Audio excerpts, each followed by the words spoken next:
You know, folks, I've said many times that I do not have the ability to jump through the hoops of the mental gymnastics that Donald Trump has his followers perform. I can't do it. Because if you have a reasonable bone in your body, or you understand things like logic, his words just contradict themselves constantly, and you catch yourself going, how do people continue to buy into this guy's bullshit? Because he will say one minute that it's a witch hunt, that he did nothing wrong, that this is all just one big hoax, that everyone's out to get him. And in the next breath turn around and say that he needs immunity. Well, if you need immunity, then that means you've done something wrong. Otherwise, you don't need immunity. You only need immunity if you've done something wrong. So you can't really have it both ways, but he's to the point now, he doesn't realize just how this is going to bite him in the ass. Attention to this moment from Ketanji Brown Jackson. You seem to be worried about the president being chilled. I think that we would have a really significant opposite problem if the president wasn't chilled.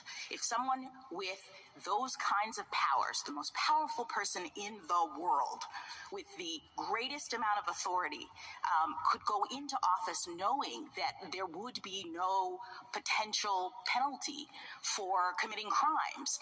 I'm trying to understand what the disincentive is from turning the Oval Office into, the seat of criminal activity in this country. By the way, remember when he was trying to deal with COVID, he said, just inject a little bleach in their veins.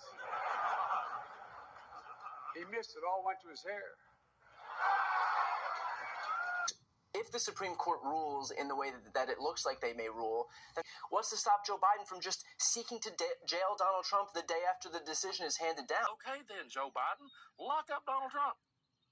Lock him up. If you feel he's a threat, go ahead and lock him up, because you have immunity. You can do whatever you want to. Stop coming after Joe Biden. Stop coming after Hunter Biden. Stop with all that, because the president has all immunity. They don't think this stuff through when they say it. Drivers is going to need to do 60. A lot of drivers are going to need to do 80. And if you make people go 45, you're going to have drivers that's never going to be able to get anywhere. So I have to have immunity. Do you think if I'd said that to that cop, I'd have got out of that ticket? Do you think that he would have been like, oh, well, we're sorry, sir. Yeah, absolutely. We'll just take the speed limit signs down, and you guys just do whatever the hell you want to, because, yeah, you're right. You got to get where you're going. Now, if you think that sounds batshit insane, it is batshit insane, and it's batshit insane when a man who was once leader of the free world stands up and says, I need immunity. They don't realize that when they give this guy free reins, what it actually means. But as I sat and listened to the Supreme Court hearings, I cannot believe we are having this conversation.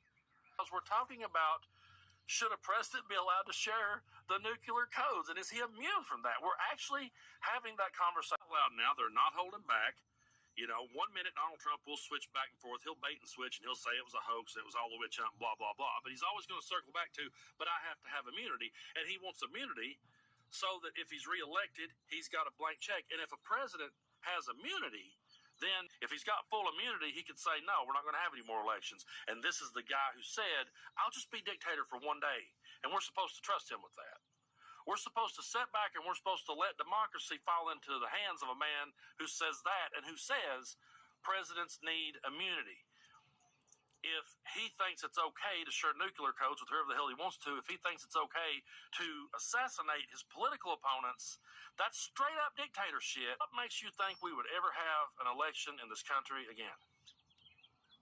Why would anybody think that our democracy was safe in the hands of a man who's telling you, I need a blank slate to do whatever I want to.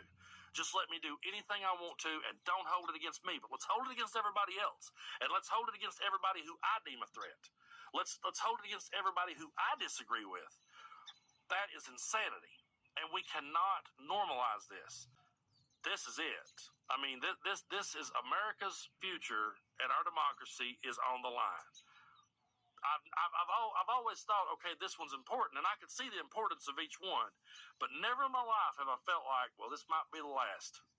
But I feel that way now, because not only do we have a guy saying that shit, we got people gullible enough and stupid enough to buy into it, not realizing just how hard it will bite them in the ass. They don't even see it. Why? Because they're caught up in the story. They're rooting for a guy who is cruel to people they hate. And that's why they love him. As long as he's cruel to people they hate and people they don't understand, they will sit back and give him that blank check, and they will let him do anything he wants. They will just turn the reins over to him altogether.